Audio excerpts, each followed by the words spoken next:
One વિભાગ અને સામાજિક સંસ્થાઓ દ્વારા કરુણા અભિયાન શરૂ। પક્ષીઓની સારવાર માટે ઓપરેશન થિયેટર અને ડોક્ટરો થયા સજ્જ। સુરતમાં ઉત્તરાયણ પર્વ નિમિત્તે અબોલ જીવોની રક્ષા કાજે વન વિભાગના સહયોગથી કરુણા અભિયાનનો વિધિવત પ્રારંભ કરવામાં આવ્યો છે। મકર સંક્રાંતિ દરમિયાન પતંગની તીક્ષ્ણ અને કાતિલ દોરીથી આકાશમાં ઉડતા પક્ષીઓ ગંભીર રીતે ઘાયલ થતા હોય છે, ત્યારે આવા ઈજાગ્રસ્ત પશુ પક્ષીઓને ત્વરિત અને યોગ્ય સારવાર મળી રહે તે હેતુથી વહીવટી તંત્ર અને જીવદયા પ્રેમીઓ દ્વારા આ સંવેદનશીલ પહેલ હાથ ધરવામાં આવી છે। આ સેવા યજ્ઞમાં શહેરની વિવિધ સામાજિક સંસ્થાઓ આગળ આવીને સક્રિય ભૂમિકા ભજવી છે। નાગરિકો ઘાયલ પક્ષીની માહિતી સરળતાથી આપી શકે તે માટે સંસ્થાઓ દ્વારા વિશેષ હેલ્પલાઇન નંબરો જાહેર કરવામાં આવ્યા છે। એટલું જ નહીં, ગંભીર રીતે ઘાયલ પક્ષીઓ પર તાત્કાલિક શસ્ત્રક્રિયા કરી શકાય તે માટે અલગ અલગ સ્થળોએ કામચલાઉ ઓપરેશન થિયેટર પણ ઊભા કરવામાં આવ્યા છે, જ્યાં નિષ્ણાંત ડોક્ટરોની ટીમ ખડેપગે સારવાર આપવા માટે તૈનાત રહેશે।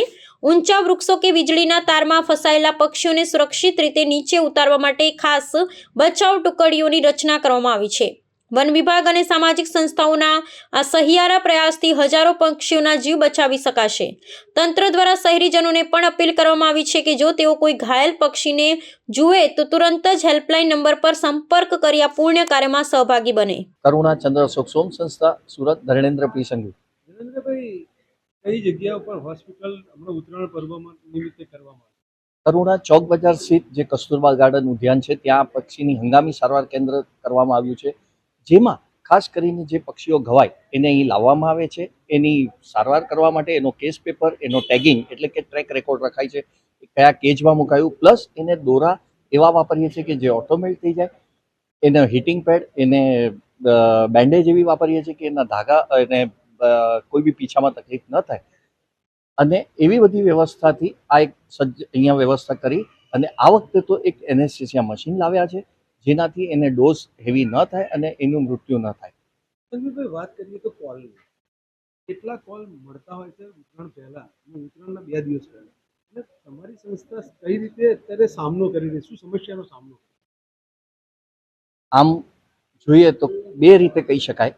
કોલ ઉત્તરાયણ પહેલા અમને રોજના 3, 4, 5, 6 મળતા હોય છે, પણ એમાં કોઈ એવા ઇન્જરી વાળા નથી હોતા। ઉત્તરાયણમાં 25, 50, 100નો આંકડો બી જાય છે, પરંતુ આ વખતે એ નથી। એના બે રીઝન છે।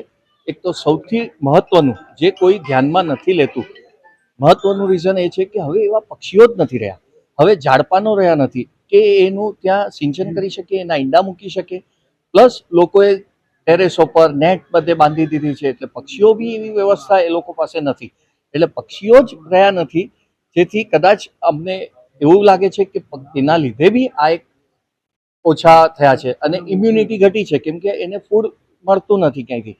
એટલે અમે એવા નાના નાના ચબૂતરા બી બનાવ્યા છે કે જેની વ્યવસ્થાથી એને ફૂડ મળે। એ તમે બી થોડી આવી સાચવણ રાખશો તો પર્યાવરણ અને આપણે દિલ્હી જેવી પરિસ્થિતિમાં નથી જવું, એવી એક નમ્ર વિનંતી છે। તમને લાગશે આ બહુ નાનો મુદ્દો, પણ આ બહુ ખરેખર બહુ મોટો મુદ્દો છે।